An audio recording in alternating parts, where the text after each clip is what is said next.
আল্লাহ পাকের পয়গম্বর যখন তায়েফের ময়দানে যায়, তায়েফের ময়দানে দাওয়াত দিতেছেন, মানুষদেরকে দাওয়াত দিতেছেন। তায়েফের ময়দানের মানুষগুলো দাওয়াত গ্রহণ করে না, তায়েফের ময়দানের মানুষগুলো দাওয়াত গ্রহণ করে না, বরং বড় বড় কাফেরগুলো তায়েফের ময়দানে এই তায়েফবাসীদেরকে, কিছু কিছু যুবকদেরকে, কিছু কিছু বাচ্চাদেরকে এমনভাবে লেলিয়ে দিয়েছে। আমার আপনার পয়গম্বরের কথা বলেন, এই তায়েফের যুবকেরা রে, এই যে মক্কা থেকে একজন মানুষ আসছে, দেখো পাগল, এই মুহাম্মদ আব্দুল্লাহর ছেলে কিন্তু পাগল, এই পাগলকে তোমরা এমন মার দাও যে এই ব্যক্তিটাকে পাথর মেরে তাকে তোমরা হত্যা করে ফেলো। নাউযুবিল্লাহ। হে মুসলমান, আজকে কত মানুষ আলেম ওলামাদেরকে দেখে বিভিন্ন কটূক্তিমূলক কথা বলে, আজকে ওলামা হযরতকে দেখে, তালিবুল ইলমকে দেখে কত ধরনের বাজে মন্তব্য করে, কত ধরনের টিটকারিমূলক কথা বলেন ঠিক কিনা? অনেক এরকম টিটকারিমূলক কথা বলে, কিন্তু আল্লাহ পাক রব্বুল আলামিন কাল কঠিন কিয়ামতের ময়দানে এই ওলামা হযরতের পিছনে পিছনে সাধারণ আম জনতাকে কাল কঠিন কিয়ামতের ময়দানে পিছনে পিছনে ঘোরাবে। আল্লাহ পাক রব্বুল আলামিন এমনও কিছু বর্ণনা পাওয়া যায়,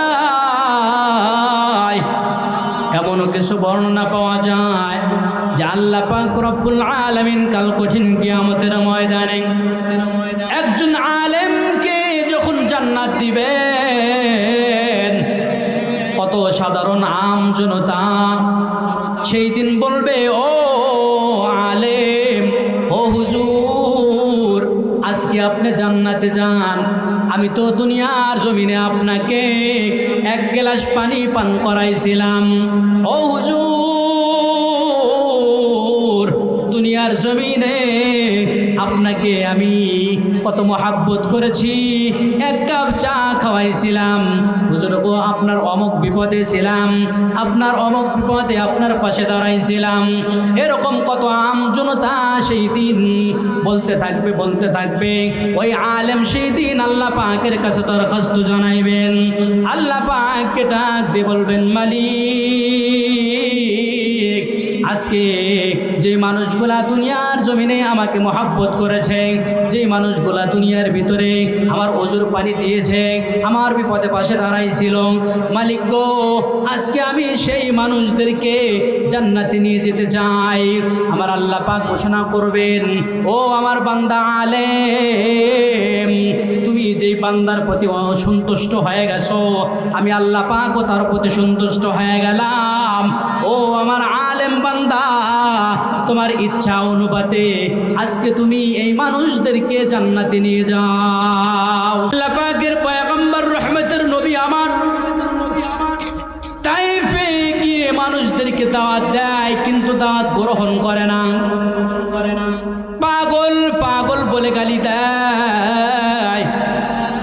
সেই তায়েফের যুবকরা আমার আপনার পয়গম্বরকে পাথর মারে, এমন ভাবে পাথর মারতেছে, একবার পাথর মারার কারণে আমার আপনার পয়গম্বর বেহুশ হয়ে জমিনে পড়ে যায়। আবার পয়গম্বরকে তোলে, আবার পয়গম্বরকে উঠানো হয়, আবার পাথর মারা হয়, আবার বেহুশ হয়ে যায়, আবার উঠানো হয়, আবার বেহুশ হয়ে যায়। এইভাবে তিনবার বেহুশ করে ফেলা হয়। আমার আপনার পয়গম্বর সেই সময় হযরত যায়েদ নামে একজন সাহাবীকে ডাক দেয়, ও যায়েদ, আমাকে বড় একটা পাথর দিয়ে পায়ের ভিতরে আঘাত করেছে রে যায়েদ, আমি নবী সহ্য করতে পারতেছি না।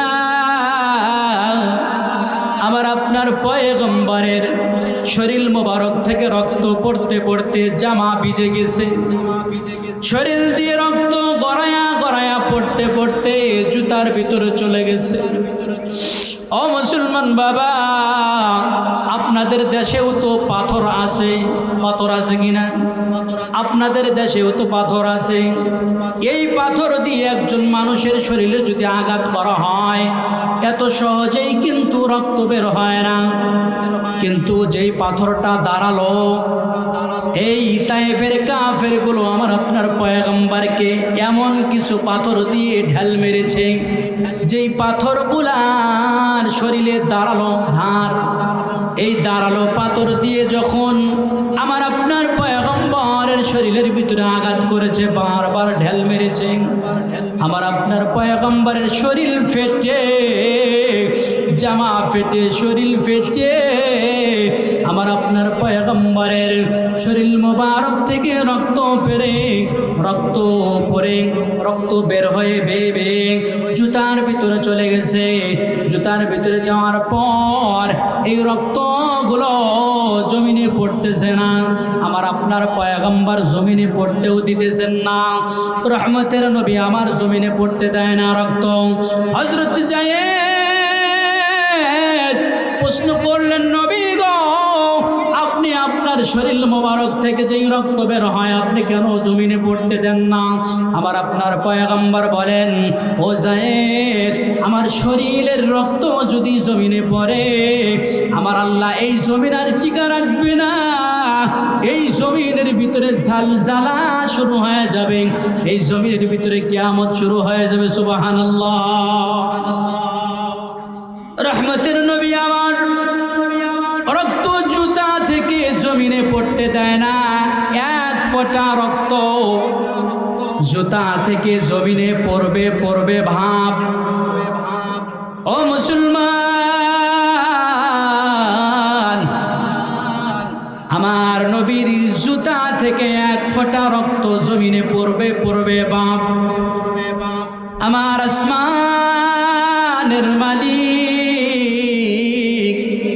আমার জমিনের মালিক, আমার আল্লাহ পাক জিব্রাইলকে বলেন, ও জিব্রাইল রে, তুমি কোথায়? জিব্রাইল বলেন, মালিক, আমি তো বহু দূরে আছি। আমার আপনার মালিক আল্লাহ পাক বলেন, জিব্রাইল রে, আমার বন্ধুর জুতা থেকে এক ফোঁটা রক্ত জমিনে পড়বে বাপ। এই এক ফোঁটা রক্ত যদি জমিনে পড়ে যায়, আমি আল্লাহ কিন্তু জমিন টিকে রাখবো না। ও জিব্রাইল, তুমি যাও, আমার বন্ধুর জুতার নিচে তোমার নূরের পাখা বিছায়া দাও। জিব্রাইল বলেন, মালিক গো, আমি তো সিদরাতুল মুনতাহা। ও মালিক, এখান থেকে এত দূর থেকে আমি আসবো কিভাবে? এই মুহূর্তের ভিতরে জিব্রাইল বলেন, আমি আমার 600 নূরের ডানা একবারে টান দিয়ে মুহূর্তের ভিতরে আমি তায়েফের জমিনে এসে আল্লাহ পাকের পয়গম্বরের জুতার নিচে আমি জিব্রাইলের 600 ডানা বিছায় দিলাম। জিব্রাইল বলেন, এখনো আমি এসে দেখি যে এখন পর্যন্ত আল্লাহ পাকের পয়গম্বরের জুতার সাথে যে এক ফোঁটা রক্ত জমিনে পড়বে ভাব এখন পর্যন্ত বলে নাই। আল্লাহু আকবার বলেন, আল্লাহু আকবার। রহমতের নবী আমার তাইফের ময়দানে গেলেন। তাইফের ময়দানেও মানুষ দাওয়াত গ্রহণ করলেন না।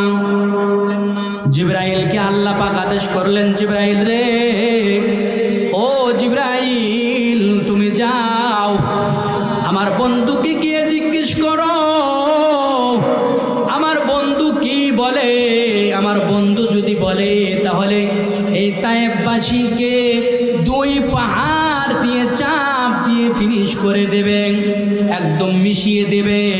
জিব্রাইল আমার আপনার দয়ার নবী, মায়ার নবীকে সে প্রশ্ন করলেন, ও আল্লাহর হাবিব, আপনি বলেন, আপনি যদি বলেন যে তায়েফবাসীকে শেষ করে দিতে, তাহলে পাহাড়ের ফেরেশতা নিয়ে আসছি, এই দুই পাহাড়ে চাপ দিয়ে তায়েফবাসীকে শেষ করে দেওয়া হবে। রহমতের নবী আমার এত দয়াবান, এত মায়াবী, এত দয়ালু। রহমতের নবী আমার বলেন, ও জিবরাইল, আমি তো কোনো মানুষকে বরদোয়া দেওয়ার জন্য আসি নাই, আল্লাহ তো কোনো মানুষকে অভিশাপ দেওয়ার জন্য আমাকে পাঠায় নাই, আল্লাহ তো আমাকে কোনো মানুষের ধ্বংস চাওয়ার জন্য পাঠায় নাই। জিবরাইল রে, আমি নবী এসেছি রহমত স্বরূপ। আজকে তায়েফবাসী যারা, আজকে তায়েফবাসী এই মানুষগুলো বোঝে নাই আমি নবীর উপরে পাথর মেরেছে, আমি নবীকে রক্তাক্ত করে ফেলেছে। ও জিবরাইল, এর পরবর্তী যারা আসবে, এর পরবর্তী সেই মানুষগুলো হয়তো আমি নবীকে চিনবে, আল্লাহকে চিনবে। জিবরাইল রে, আমি নবী প্রত্যেকটা মাখলুকের জন্য রহমত। সুবহানাল্লাহ। ভালো যদি বাসতে হয় নবীকে বেশো, বলেন না সবাই। মন যদি দিতে হয় নবীকে দিও, ভালো যদি বাসতে হয় নবীকে বেশো। সেই নবীজির মহাব্বতে, সেই নবীজির মহাব্বতে, সেই নবীজির মহাব্বতে ভালোবাসিও। মন যদি দিতে হয় নবীকে দিও, ও তোমার কষ্ট যাতনা যিনি সইতে পারে না, সেই নবীজির মহাব্বতে দরুদ পড়িও। মন যদি দিতে হয় নবীকে দিও, আহা ভালো যদি বাসতে হয় নবীকে বেশো। কথা বলেন ঠিক কিনা? ও মুসলমান, আমার আপনার পয়গম্বর রহমতের নবী আমার উম্মতের প্রতি এত দয়াবান, এত দয়াবান। আমার আপনার পয়গম্বর রহমতের নবী আমার একদিন হাসরের মাঠের কথা বলতেছেন। আম্মা জান আয়েশা সিদ্দিকা রাদিয়াল্লাহু তাআলা আনহা আমার আপনার পয়গম্বরকে বলতেছেন, ও পয়গম্বর গো, হাসরের মাঠ কেমন হবে, হাসরের মাঠ কেমন ভয়াবহ হবে।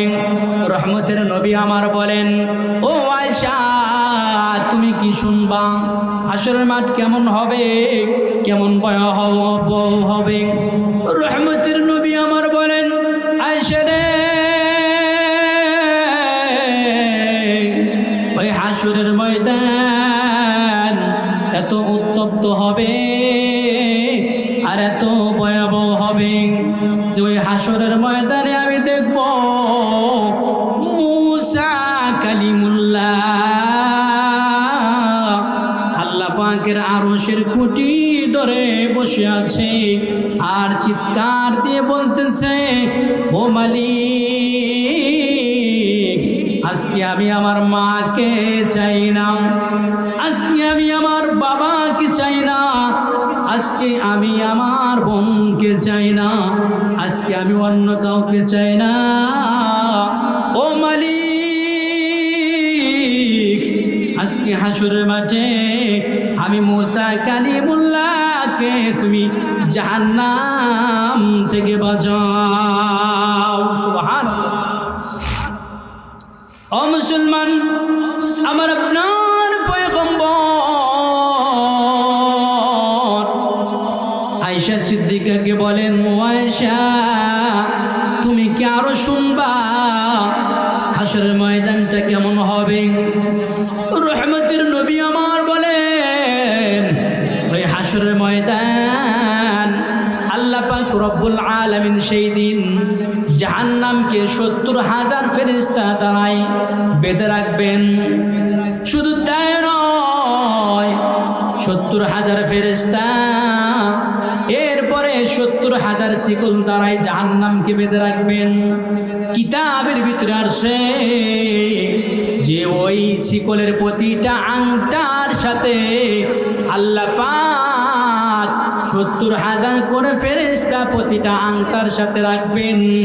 লক্ষ কোটি কোটি ফেরেশতারা ওই জাহান্নামকে ধরে রাখতে পারবে না। ওই জাহান্নাম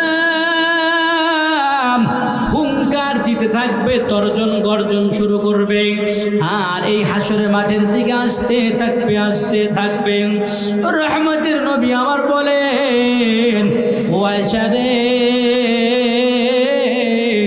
সেই দিন জিবরাইল চিৎকার দিয়ে হাসরের মাঠে বসে যাবে আর মালিককে বলবে, মালিক আজকে তুমি আমাকে জাহান্নাম থেকে বাঁচাও বাঁচাও। জিবরাইল চিৎকার করতে থাকবে। রহমতের নবী আমার বলেন, ও আয়েশা, সেই দিন সকলে ইয়া নাফসি করবে, যার যার চিন্তা করবে। আল্লাহ পাক রব্বুল আলামিন কোরআনুল কারীমের মধ্যে ঘোষণা করে দিয়েছেন, ইয়াউমা ইয়াফিরুল মারউ মিন আখিহি। আল্লাহু আকবার। ইয়াউমা ইয়াফিরুল মিনহুম। আল্লাহ পাক রব্বুল আলামিন এই সূরার ভিতরে, এই আয়াতগুলোর ভিতরে আল্লাহ পাক রব্বুল আলামিন বললেন যে মা তার সন্তানের পিছনে দৌড়াবে, সন্তান তার মার পিছনে দৌড়াবে, সন্তান বাবার পিছনে দৌড়াবে, বাবা তার সন্তানের পিছনে দৌড়াবে, বন্ধু তার বন্ধুর কাছে দৌড়াবে। এই হাসরের মাঠ এমন ভয়াবহ হবে যে কেউ কাউকে চিনবে না। ওই হাসরের মাঠে যখন সন্তান তার মাকে বলবে, ও মা, আজকে আমি একটা নেকির অভাবে জাহান্নামে যাই, ও মা তুমি আমাকে একটু একটা নেকি দিয়ে তুমি উপকার করো। বাবার কাছে গিয়ে বলবে, বাবা তুমি আমাকে একটা নেকি দিয়ে উপকার করো। সেই দিন বাবা অস্বীকার করবে, মা অস্বীকার করবে। আমার আপনার পয়গম্বর রহমতের নবী আমার বলেন, আয়েশা রে, সেই দিন প্রত্যেকটা মানুষ ইয়া নাফসি করতে থাকবে। একমাত্র শুধুমাত্র কেবলমাত্র আমি নবী বলতে থাকবো, ইয়া উম্মতি ইয়া উম্মতি, আল্লাহ তুমি আমার উম্মতকে বাঁচাও, আল্লাহ তুমি আমার উম্মতকে জাহান্নাম থেকে বাঁচাও, আল্লাহ তুমি আমার উম্মতকে হাসরের মাঠের উত্তপ্ত থেকে বাঁচাও, ভয়ঙ্কর আযাব থেকে বাঁচাও। ও আয়েশা, একমাত্র শুধু আমি উম্মতের কথা বলবো, বাকি অন্য কোনো একটা নবীও উম্মতের কথা বলবে না। যার যার জন্য ইয়া নাফসি করতে থাকবে।